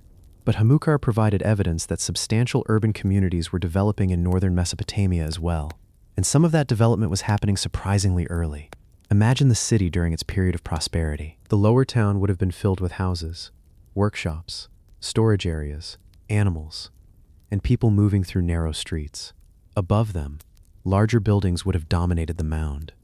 Archaeologists have discovered evidence of specialized production, including large-scale food preparation during earlier phases of the settlement. Stamp seals and clay ceilings also point toward systems of administration and control. These tiny pieces of clay are easy to overlook, but they reveal something important. A seal could be pressed into wet clay to secure a container or doorway, and its impression could identify whoever controlled it. Thousands of such administrative objects have been found at Hamukar. They suggest that the city had complex systems for managing goods and activities. The city was also connected to long-distance exchange. Obsidian found at Hamukar has been traced largely to sources in the eastern Taurus region, with additional material linked to the Lake Van area and other sources. That means objects were moving across considerable distances, long before the great empires of the ancient Near East. But Hamukar's most dramatic discovery came from another part of its history. During excavations, archaeologists uncovered evidence of violent destruction. Collapsed walls, burned remains, and large numbers of distinctive clay sling bullets appeared among the ruins. The evidence has been interpreted as some of the earliest known signs of large-scale organized warfare in Mesopotamia. Imagine the city at that moment. People living inside their houses, buildings filled with possessions, and then suddenly, the settlement came under attack. Walls collapsed, objects were smashed, and parts of the city were destroyed. In one excavated area, archaeologists found smashed pottery and human remains lying on house floors, evidence consistent with a violent abandonment event. The destruction was not simply the slow disappearance of a city. Something happened here. But exactly who attacked Hamukar remains uncertain. The archaeological evidence can show destruction. It can reveal weapons, and it can identify the scale of the event. But it cannot always tell us the name of the army responsible. The story becomes even more interesting because the city did not develop in a single straight line. Recent archaeological research has identified several phases of urban development during the 3rd millennium BC, showing that Hamukar changed significantly before its final destruction. Different buildings appeared, economic activities changed, and social and ritual practices developed over time. In other words, Hamukar was not one city frozen in history. It was several different versions of a city, built by generations of people. Eventually, the major urban settlement was abandoned. After its violent destruction at the end of the 3rd millennium BC, there was a long period when the site was not occupied again until much later. The city that had once covered almost 100 hectares became silent. The buildings collapsed, mud brick walls returned to the earth, and the ancient streets disappeared beneath layers of soil. For thousands of years, the city remained hidden inside a massive mound. Then, modern archaeology began uncovering it. Excavations revealed houses, administrative objects, industrial activity, monumental architecture, and evidence of the violent event that ended one of its major phases. The discoveries changed more than our understanding of one city. They changed the broader story of urban civilization. Hamukar demonstrates that complex urban development was not confined to a single region, or produced by one civilization alone. Northern Mesopotamia was developing its own urban traditions, while maintaining connections with neighboring regions. And perhaps the most fascinating part is that the ancient city's name is still unknown. We know the mound as Hamukar, but the people who lived there had another name for their city. That name has been lost. Their language, their political system, and many details of their daily lives remain difficult to reconstruct. But the archaeological remains continue to speak. The seals reveal administration, the pottery reveals daily life, the obsidian reveals trade, and the collapsed walls reveal conflict. The ancient city of Carchemish, on the banks of the Euphrates, near the modern border between Turkey and Syria, the remains of an ancient city stretch across a landscape that once stood at the center of the ancient Near East. Massive defensive walls, royal palaces, temples, monumental stairways, and carved stone reliefs once decorated a powerful city that controlled an important section of the Euphrates. This is Carchemish, a city whose history reaches back thousands of years. Carchemish occupied an extraordinary position. The Euphrates was not simply a river beside the city. It was a major route connecting different parts of the ancient world. Goods, armies, merchants, and ideas could travel along it. Carchemish stood directly within this network. The city had a long history of occupation. Archaeological investigations indicate settlement extending from the 5th millennium BC through much later periods. But its greatest political importance came during the Bronze and Iron Ages. During the Late Bronze Age, Carchemish became one of the major centers of the Hittite Empire. Its location made it strategically important, and the city developed into a powerful center controlling the Middle Euphrates region. But the Hittite Empire eventually collapsed. Across the eastern Mediterranean, palaces were destroyed, kingdoms disappeared, and the political world of the Late Bronze Age was transformed. Carchemish survived, and it emerged as one of the powerful Neo-Hittite kingdoms of the Iron Age. This was when the city acquired some of its most impressive monumental architecture. A large fortified acropolis dominated the settlement, while a lower inner town and a much larger outer town surrounded it. Together, the urban area covered roughly 95 hectares. Imagine approaching the city during its period of power. The Euphrates would flow beside the settlement. Massive walls would protect the approaches, and monumental gateways would control movement into the inner city. Beyond them, palaces and temples would rise above the streets. One of the most remarkable areas is the Lower Palace. This monumental complex contained several palatial and ceremonial buildings, including structures associated with the rulers of Carchemish. But the architecture was not designed simply for practical use. The city created a carefully controlled ceremonial route. The King's Gate formed an important entrance, leading toward the palace area, and eventually toward the storm god temple and the Great Staircase. Along this route, stone orthostats were decorated with elaborate carvings. These reliefs showed rulers, deities, animals, ceremonial scenes, and symbols of royal authority. The carvings were more than decoration. They helped transform the movement through the city into a political and religious experience. A visitor approaching the palace would encounter monumental images of the kingdom's power. Some of the inscriptions were written in Luwian hieroglyphs, providing valuable information about the rulers and religious traditions of the city. One surviving basalt doorjamb, for example, records King Kadawa's claim to have restored the goddess Kubaba as the queen of Carchemish. The Great Staircase was another major feature. It connected different parts of the monumental complex, and its sides were decorated with carved stone reliefs. The staircase was therefore both functional and ceremonial. At the end of the ceremonial route, the city reached the Euphrates. The water gate provided access toward the river, while the river wall formed part of the city's defensive system. This relationship with the river was essential. Carchemish controlled a strategic crossing and important routes through the region. The Euphrates provided transportation, but it also made the city strategically valuable to competing powers. Eventually, the Assyrian Empire expanded westward. Carchemish came under Assyrian domination, and the city became part of one of the most powerful empires of the ancient Near East. The political independence of the kingdom disappeared, but Carchemish remained important. Its location continued to make it valuable, even as the rulers changed. Then, in the 7th century BC, the Assyrian Empire itself collapsed. The political landscape changed again, and Carchemish continued into later periods. The city was eventually transformed by Hellenistic and Roman occupation. A columned street, an agora or forum, and other later structures were built across parts of the ancient settlement. Over centuries, the city gradually lost the importance it once possessed. Buildings collapsed, walls were buried, and vegetation covered the remains. The ancient capital became a mound beside the Euphrates. Modern archaeology brought the city back into view. British museum expeditions excavated Carchemish between 1911 and 1920, uncovering palaces, defensive structures, temples, reliefs, and inscriptions. Among the archaeologists involved was Leonard Woolley, and the excavations also became associated with T.E. Lawrence. But archaeological work did not end there. After decades of restricted access, a joint Turco-Italian project resumed excavations in 2011. The location of Carchemish created enormous difficulties for archaeology. The modern Turkish-Syrian border runs through the ancient site, leaving portions of the city on opposite sides of the border.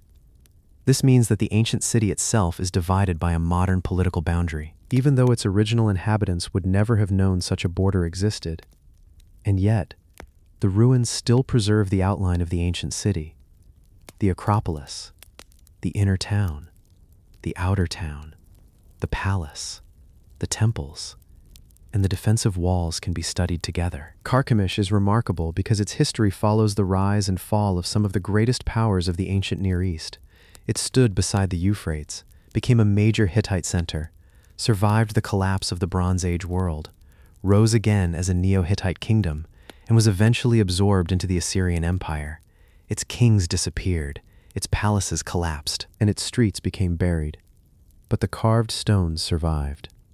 Today, the reliefs, inscriptions, walls, and monumental architecture still reveal a city that once stood at one of the most important crossroads of the ancient Near East, a forgotten capital on the Euphrates where kingdoms rose, empires collided, and thousands of years of history were carved into stone. The Urartian city of Ionis, high above the eastern shore of Lake Van, on a rocky hill facing the enormous silhouette of Mount Safan.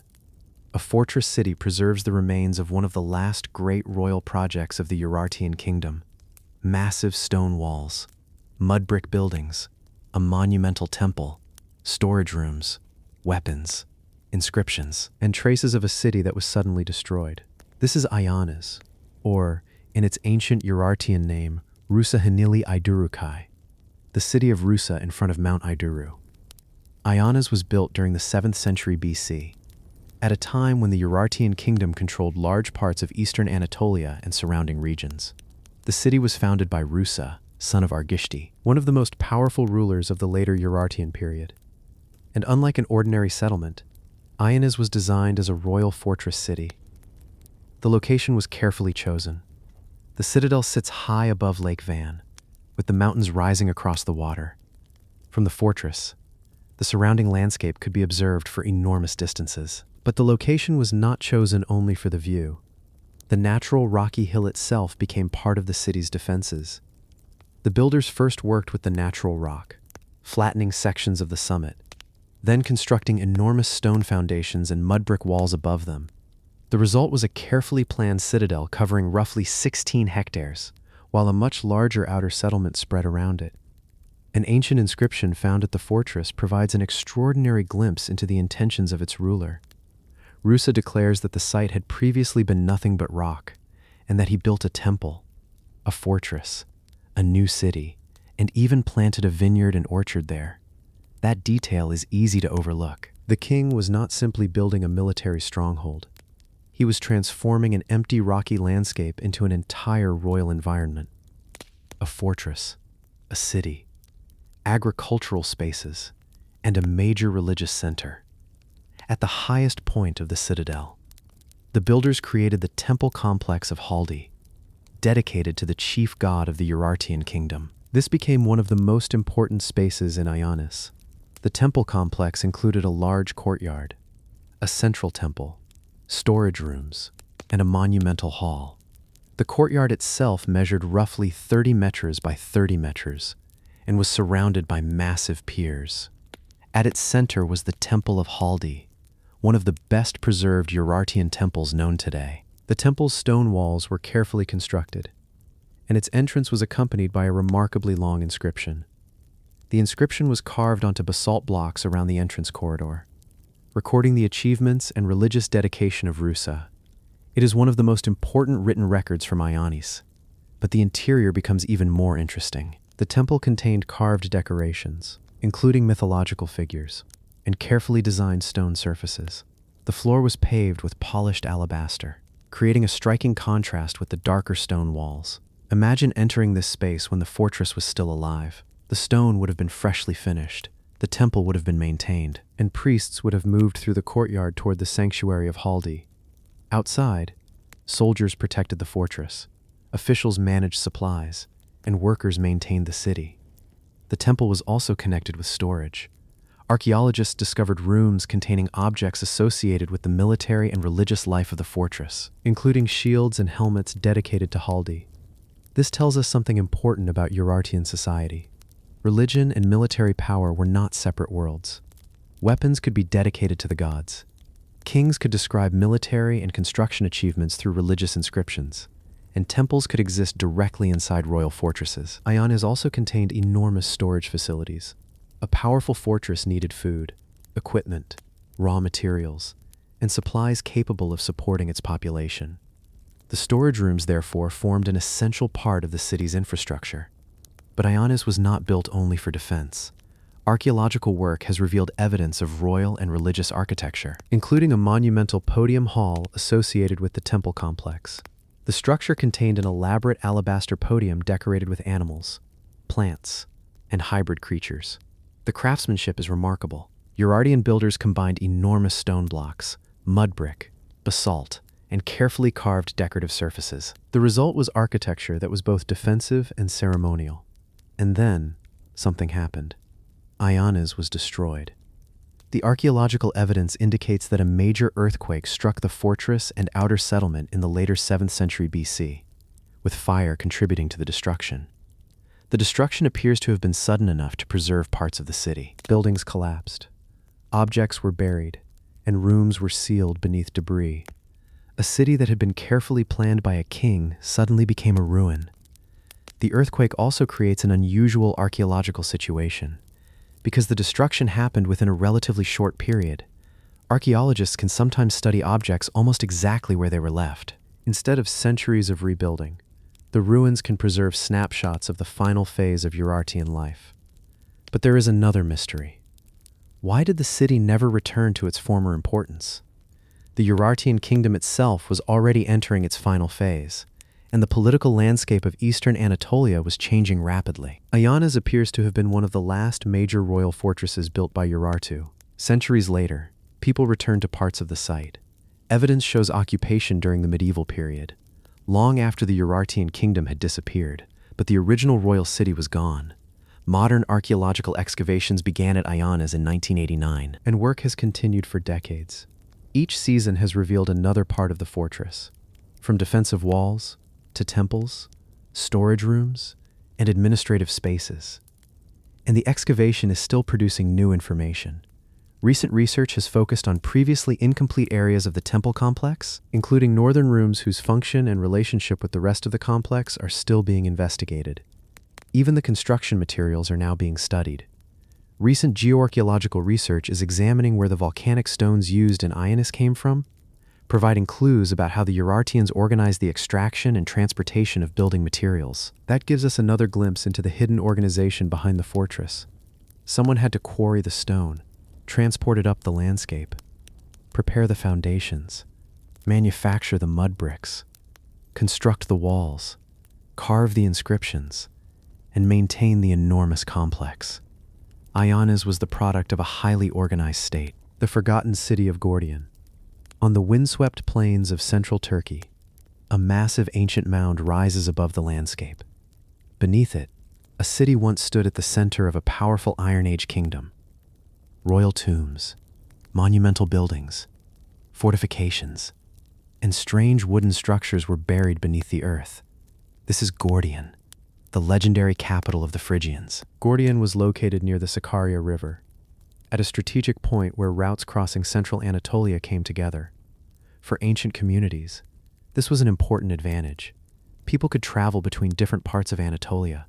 Merchants could move goods, and armies could use the surrounding plains as they expanded their influence. The settlement has a history stretching back thousands of years, but Gordion became especially important during the Iron Age, when it emerged as the political center of the Phrygian kingdom. The city grew into a large, fortified settlement, with monumental buildings and an impressive royal landscape. The heart of Gordion was the Citadel Mound. From a distance, it looks like a giant artificial hill, but beneath the layers of earth, archaeologists have uncovered streets, buildings, storage spaces, workshops, and elite structures. One of the most distinctive architectural traditions at Gordion was the use of enormous wooden buildings. These structures were constructed with heavy timber, then covered and supported by earthen materials. Some of the buildings contained huge wooden beams that survived underground for more than 2,000 years. That survival is extraordinary. Wood normally disappears quickly, especially over thousands of years. But at Gordian, some wooden elements were protected by the conditions created when buildings collapsed and were buried. The result is a rare glimpse into ancient Phrygian construction. Imagine the city when these buildings were still standing. Large timber structures would have occupied the citadel. Smoke would have risen from workshops. Workers would have processed food and materials, and officials would have moved through the royal complex. Gordian was not simply a royal residence. It was a functioning city. Craft production, food processing, storage, trade, and administration all took place within the settlement. One of the most fascinating discoveries comes from the early Phrygian destruction level. Around the late 8th century BC, a major fire destroyed parts of the city. Buildings collapsed, their contents were buried, and the citadel was transformed. But destruction was not the end of Gordian. The city was rebuilt. New structures appeared over the ruins, showing that the settlement remained important even after the catastrophe. This pattern repeated throughout Gordian's history. Buildings were destroyed, new ones were constructed, older structures were buried, and the citadel gradually became a massive accumulation of archaeological layers. This is why Gordian can be read almost like a timeline. Each layer represents another chapter, another population, another political period, another version of the city. The Phrygians are particularly famous because of their connection with the legendary king Midas. Ancient Greek stories describe Midas as an immensely wealthy ruler. But archaeology gives us a more complicated picture. There really was a powerful Phrygian kingdom, and Gordian was its political center. But separating historical evidence from later legend is difficult. One of the most spectacular features of the surrounding landscape is the collection of royal burial mounds, known as tumuli. These enormous artificial hills were constructed over elite burials. From the surrounding plain, they would have been impossible to miss. The largest and most famous is traditionally known as the Tumulus of Midas. It rises dramatically above the landscape, covering an enormous burial chamber deep inside. But the burial discovered within it does not necessarily belong to the legendary King Midas himself. Instead, archaeologists identified the individual as an older man, likely a member of the Phrygian elite. The burial dates to the 8th century BC, around the period when Gordian was at the height of its power. Inside the chamber, researchers found an extraordinary collection of objects: wooden furniture, bronze vessels, ceramic containers, and remains of a large funerary feast. The preservation of the wooden furniture is particularly remarkable. Tables, stands, and other objects survived because the burial chamber remained sealed beneath the enormous mound. These objects reveal a society capable of producing sophisticated furniture and metalwork, but they also reveal something more personal. The burial was designed around a ceremony. Food and drink had been prepared. Objects were arranged, and the deceased was surrounded by possessions. The tomb therefore preserves more than the body. It preserves traces of the funeral itself, a moment of ancient life frozen underground. But Gordian's story did not end with the Phrygian kingdom. The city later came under the influence of the Lydians, and eventually became part of the Achaemenid Persian Empire. Its strategic location continued to matter even as political powers changed. Centuries later, Alexander the Great passed through the region. This is where the famous story of the Gordian knot enters the historical tradition. According to ancient accounts, an elaborate knot was associated with a prophecy claiming that whoever could untie it would rule Asia. Alexander is said to have solved the problem in a much more direct way. Whether every detail of the story is historical is difficult to determine, but the legend shows how famous Gordian became in the ancient imagination. Its name survived long after the Phrygian kingdom itself had disappeared. Eventually, the city declined. Political centers shifted, trade routes changed, and the settlement lost the importance it once possessed. Buildings collapsed. The citadel became buried, and the royal tumuli remained scattered across the surrounding landscape. Modern archaeology eventually returned to Gordian. Excavations began revealing the enormous scale of the ancient settlement, along with its fortifications, buildings, workshops, royal tombs, and extraordinary wooden remains. The discoveries have completely transformed the way we understand the Phrygians. They were not simply the mysterious people described in Greek legends. They were builders, metalworkers, farmers, merchants, administrators, and rulers who created a powerful kingdom in central Anatolia. The bronze chariots of China. Buried beneath the earth near the tomb of China's first emperor, archaeologists uncovered something that looked almost impossible. 2 complete chariots, made from bronze, with horses, weapons, harnesses, and hundreds of incredibly small components.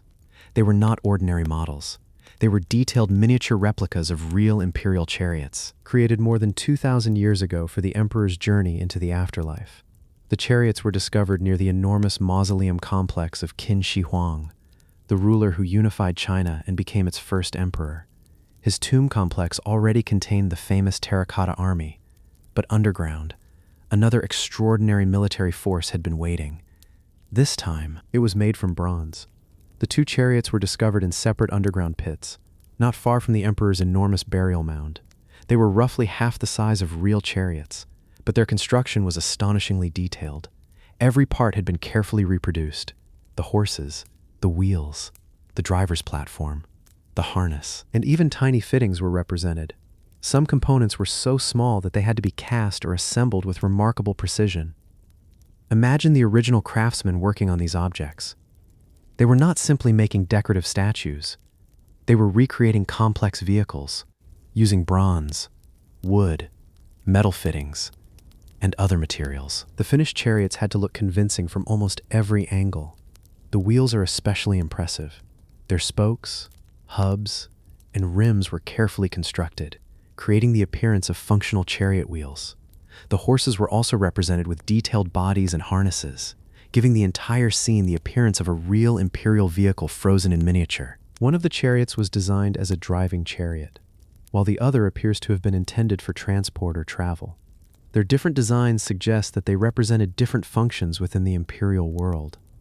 The first chariot was equipped with weapons, including a bronze crossbow. This is particularly fascinating because the object is not simply decorative. The miniature weapon reflects the military technology used by the Qin army. The chariot also included a large umbrella, a feature associated with high-ranking individuals. Its presence helps distinguish the vehicle from an ordinary military machine. This was a royal procession.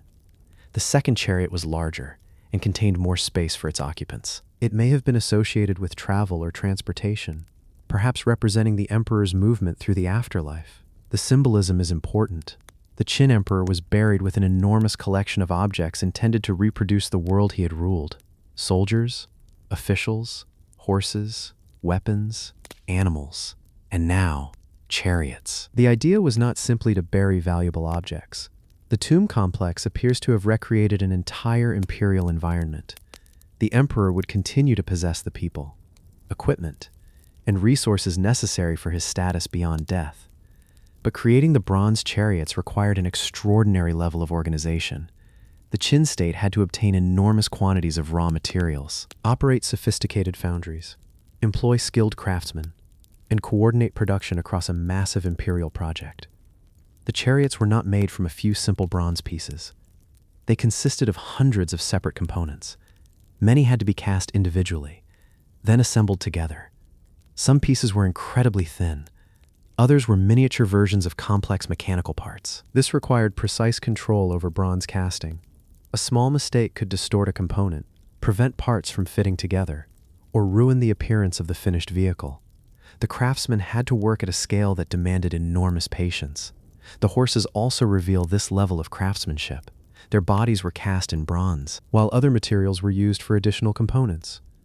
The harnesses and fittings were carefully arranged, creating a surprisingly realistic representation of a working chariot team. And then there is the preservation. The chariots were buried underground, where they remained for more than 2,000 years. But they did not emerge perfectly intact. The vehicles had been crushed by the weight of the earth, and some components were broken or scattered. Archaeologists therefore faced an enormous reconstruction puzzle. Thousands of fragments had to be collected, identified, matched, and carefully reassembled. The result is remarkable. Pieces that had been separated for centuries were brought together again, revealing the original shape of the vehicles. What had once looked like a pile of broken bronze gradually became 2 imperial chariots. The discovery also provides valuable information about real Qin technology. The miniature vehicles preserve details of harness systems, chariot construction, weapons, and transportation technology. They give researchers another way to understand the military and ceremonial world of the Qin dynasty. And the timing is significant. The chariots were created during the reign of Qin Shi Huang, a ruler who transformed China through military conquest and political centralization. His empire was powerful, but it was also short-lived. After the emperor's death, the Qin dynasty collapsed within only a few years. The empire was replaced by the Han dynasty, but the emperor's enormous mausoleum remained. The underground chariots stayed where they had been placed. The imperial world they represented disappeared, but the bronze vehicles remained hidden beneath the earth. For more than 2,000 years, nobody saw them. Then, archaeologists began excavating the area around the mausoleum. The fragments emerged, and an extraordinary reconstruction began. The ostrich egg vessels of Etruria. Inside the tombs of ancient Italy, archaeologists found something they never expected to see so far from Africa. Huge ostrich eggs, carefully emptied, decorated, and sometimes mounted with elaborate fittings. They were transformed into luxury vessels and burial objects, then placed inside the tombs of wealthy Etruscan families. But how did ostrich eggs reach Italy in the first place? And why were these strange objects valuable enough to be buried with the dead? The objects come from the world of Etruria, the homeland of the Etruscans in central Italy. Long before Rome dominated the peninsula, Etruscan cities controlled important territories, built wealthy communities, and developed extensive connections across the Mediterranean. The ostrich eggs are among the clearest signs of those connections. Ostriches did not live in Italy. The eggs had to travel from regions where these enormous birds lived, across long-distance trade routes, before eventually reaching Etruscan settlements. That journey alone makes them fascinating. An egg collected somewhere in North Africa or the Eastern Mediterranean could eventually appear inside an elite tomb in Italy. The object had traveled hundreds or even thousands of kilometers, long before modern transportation existed. But the Etruscans did not simply bury the eggs in their natural form. Craftsmen transformed them into valuable objects. The shells could be pierced, decorated, painted, or fitted with metal components. Some were turned into vessels, while others appear to have served decorative or symbolic purposes. The shell itself was unusual. It was lightweight, strong, and naturally striking. Its pale surface provided an ideal background for decoration. Once carefully polished, an ostrich egg could become a visually impressive luxury object. Imagine an Etruscan craftsman receiving one of these rare eggs. It had already traveled a remarkable distance. Now it had to be handled carefully. A single mistake could crack the shell, destroying an object that was extremely difficult to replace. Some surviving examples were decorated with scenes and patterns, including figures, animals, and geometric designs. The imagery reflects the wider artistic world of the Mediterranean. This is another clue to the Etruscans' international connections. Their art was not isolated. Ideas and decorative traditions arrived from Greece, the Near East, North Africa, and other parts of the Mediterranean. The ostrich eggs became part of this larger exchange. Their presence in Etruscan tombs is especially important. These were not ordinary household objects. They were frequently associated with elite burials, where valuable imported goods were placed alongside the deceased. The tomb itself could function as a statement of status. A wealthy family could display objects that demonstrated its access to distant trade networks. An ostrich egg was perfect for this. It was exotic, rare, and immediately unusual. The object therefore communicated something about the person buried with it. Not simply wealth, but connection. The ability to acquire something from far beyond Etruria demonstrated that the family belonged to a wider Mediterranean world, and the eggs were not only found in Italy. Ostrich eggshell objects appear across different parts of the ancient Mediterranean, showing that they circulated through established networks of exchange. This makes the objects valuable evidence for ancient trade. A fragile shell can reveal a connection between communities separated by enormous distances, but there is still a question about their exact purpose. Were they drinking vessels? Containers? Funerary offerings? Symbols of fertility? Objects associated with rebirth? Or simply luxury decorations? Different examples may have served different purposes. The egg itself also carried a powerful visual idea.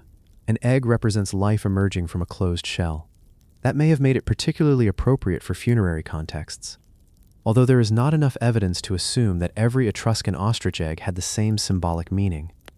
The safest conclusion is that these were unusual and prestigious objects, and that their presence in elite tombs was deliberate. Their decoration can also reveal how Etruscan craftsmen interacted with foreign artistic traditions. Some motifs resemble styles found elsewhere in the Mediterranean, but they were adapted into local contexts. The result was not simply imported art. It was a mixture of influences. This is one of the most interesting characteristics of Etruscan culture. They adopted ideas from other civilizations, but transformed them according to their own traditions. The ostrich egg vessels are a perfect example. A foreign natural object, a Mediterranean trade network, and Etruscan craftsmanship all came together in a single funerary object. The tombs themselves eventually disappeared beneath the landscape.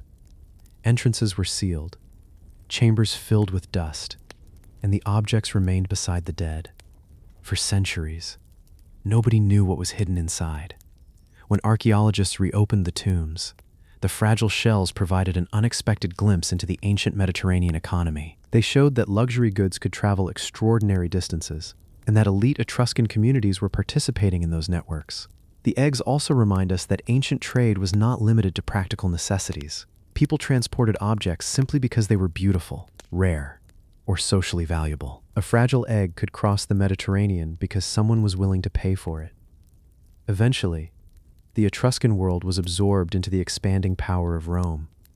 Their cities lost political independence, their traditions changed, and their civilization gradually became part of Roman Italy. But the tombs preserved traces of the earlier world. The painted coffins of Saqqara. Beneath the desert sands of Egypt, archaeologists have uncovered chambers filled with brightly painted coffins that had remained hidden for more than 2,000 years. Faces stare upward from the darkness. Bodies are covered in intricate symbols, and around them are painted gods, prayers, and scenes from the journey into the afterlife. This is Saqqara, one of ancient Egypt's greatest burial landscapes. And beneath its surface, entire generations of the dead were still waiting to be discovered. Saqqara lies south of modern Cairo, on the edge of the ancient Egyptian capital of Memphis. For thousands of years, people returned to this landscape to bury their dead. Kings, priests, officials, and ordinary members of Egyptian society were placed within its enormous network of tombs. The cemetery is famous for its monuments. The step pyramid of Djoser rises above the surrounding desert, but beneath and around these monumental structures, thousands of later burials were created. Some were hidden deep underground, inside shafts and chambers cut into the rock. Many of the painted coffins discovered at Saqqara date to the later periods of ancient Egyptian history. By this time, Egypt had already experienced thousands of years of religious tradition, but the beliefs surrounding death were still evolving. The coffins were not simply containers for bodies. They were covered with information intended to protect the deceased. Images of gods, hieroglyphic inscriptions, protective symbols, and representations of the deceased's journey through the afterlife covered their surfaces. Look closely at one of these coffins, and the decoration begins to resemble a map. The body of the deceased is surrounded by symbols, names of deities, prayers, and carefully arranged texts. Every surface could have a purpose. The face painted at the top of the coffin was especially important. It represented the deceased, creating a recognizable human presence above the body. The person had died, but their identity remained visible. Inside the coffin, the body was protected from the outside world. But the Egyptians believed physical preservation alone was not enough. The deceased also needed protection for the journey beyond death. This is why the paintings and inscriptions mattered so much.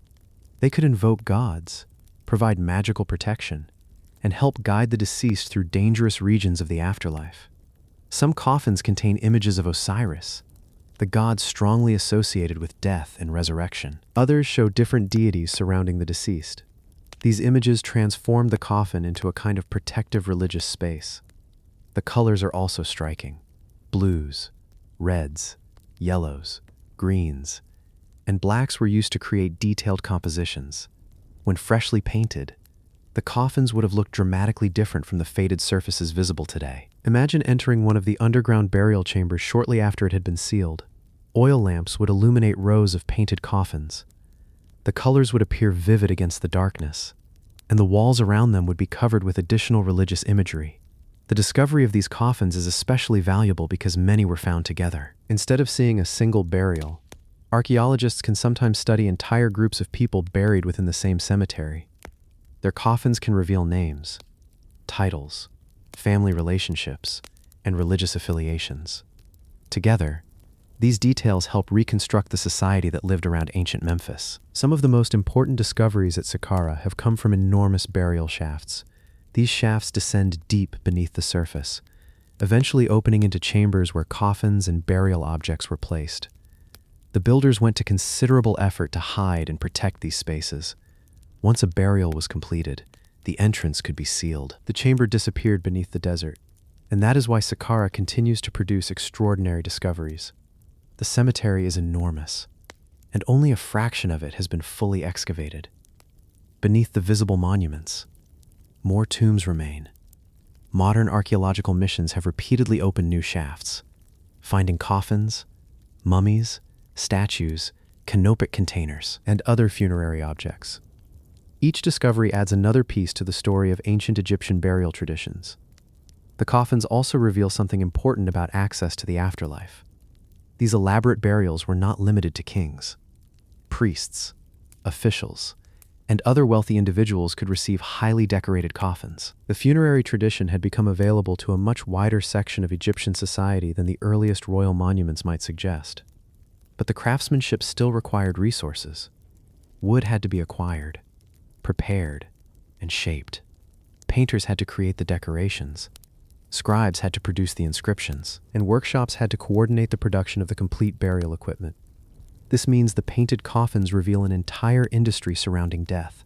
Woodworkers, painters, scribes, embalmers, priests, and craftsmen all contributed to the final burial. And beneath the beautiful decoration, there is another story. Some coffins were reused. Older burial equipment could be modified, names could be changed, and objects could be placed into new burials. The funerary world was not always as orderly as the finished coffins suggest. Eventually, ancient Egypt's traditional religious system declined. Foreign rulers came and went. Roman influence expanded. And eventually, Christianity transformed Egyptian religious life. The old burial traditions disappeared, but the coffins remained underground. The names of the people inside were forgotten. Their families disappeared, and the burial chambers slowly became part of the desert. Thousands of years later, archaeologists reopened them. Painted faces emerged from the darkness. Hieroglyphs became visible again, and names that had not been spoken for centuries could finally be read. The ancient port of Adulis. Along the Red Sea coast of modern Eritrea, the remains of an ancient port lie scattered across a dry coastal landscape. Stone buildings, imported pottery, fragments of glass, and evidence of a trading network that once stretched from Africa to Arabia, India, and the Mediterranean. This is Adulis, one of the most important ancient ports on the Red Sea. Adulis stood beside the Gulf of Zula, close to the southern entrance of the Red Sea. Its location placed it directly along one of the most important maritime routes of the ancient world. Ships traveling between the Red Sea and the Indian Ocean could stop here, exchange goods, take on supplies, and continue their journeys toward distant markets. The settlement became closely connected with the Kingdom of Axum, one of the most powerful states of ancient Northeast Africa. Axum was located farther inland, but Adulis gave the kingdom access to the sea. That connection was enormously important. Through Adulis, goods from the African interior could reach international markets. Ivory, animal products, aromatic materials, and other valuable resources could be transported toward the coast. In the opposite direction, foreign goods arrived from across the sea. Imagine the port during its busiest period. Ships would have approached the coastline. Merchants would have unloaded cargo. Workers would have moved goods through the settlement, and caravans would have carried products inland toward Axum. The port would have been filled with people from different regions. The archaeological remains reveal just how international this place became. Pottery from the Mediterranean world, objects associated with Arabia, and materials connected with India and other parts of the Indian Ocean have been found at the site. This means Adulis was not simply an African coastal settlement. It was part of a huge commercial network. The Red Sea connected it to Egypt and the Mediterranean, while the southern routes opened toward Arabia and the Indian Ocean. The port's relationship with Axum made it particularly powerful. The inland kingdom could control valuable resources, while Adulis provided access to maritime trade. Together, the two centers formed part of a larger economic system. Adulis was also important enough to appear in ancient written sources. Greek and Roman authors described the port, giving us rare historical references to the settlement and its role in Red Sea commerce. One ancient account describes Adulis as a major marketplace, where goods from different regions were exchanged. The archaeological evidence supports this broader picture. But the port was not simply a place where merchants traded luxury goods. People lived here. Buildings, workspaces, storage areas, and religious structures formed part of the settlement. The remains of large stone buildings demonstrate that Adulis contains substantial architecture. Some structures appear to have had religious or public functions, while others were associated with everyday life and commerce. The city also seems to have been culturally diverse. People arriving from different regions would have brought languages, religious traditions, objects, and customs with them. The port therefore became a meeting point between different worlds. This is what makes Adulis so fascinating. It was positioned between Africa and the wider maritime world, but it was not simply a passive stopping point. It was an active participant in long-distance trade. The ships themselves would have been part of a larger system. Sailors depended on seasonal winds to cross the Indian Ocean, timing their journeys carefully. Adulis benefited from this predictable movement of ships between the Red Sea and distant ports. The goods traveling through the port could then move inland. Caravans connected the coast with the highlands, carrying imported objects toward Axum, and transporting African products back toward the sea. This created a chain. The interior supplied resources. Adulis connected them to maritime networks, and foreign goods traveled back inland. The port was the link between these different environments. But the prosperity of Adulis eventually came under pressure. Political changes, shifting trade routes, and changes in the wider Red Sea world affected its importance. The port gradually declined. The settlement was eventually abandoned. Buildings fell into ruin, and the coastline changed over time. The busy harbor that had once connected distant civilizations became silent. The remains were slowly buried beneath soil and vegetation. The ancient trading center disappeared from everyday memory. Even though fragments of its history remained scattered across the landscape, modern archaeology began revealing the scale of the settlement. Excavations uncovered buildings, pottery, coins, glass, metal objects, and other evidence of international trade. Each imported object tells part of the story. A fragment of Mediterranean pottery suggests contact with the north. An Arabian object points toward the Red Sea trade, and material connected with India reveals how far the network extended. Adulis therefore provides a rare archaeological record of ancient globalization. People living on the Eritrean coast were connected to markets thousands of kilometers away.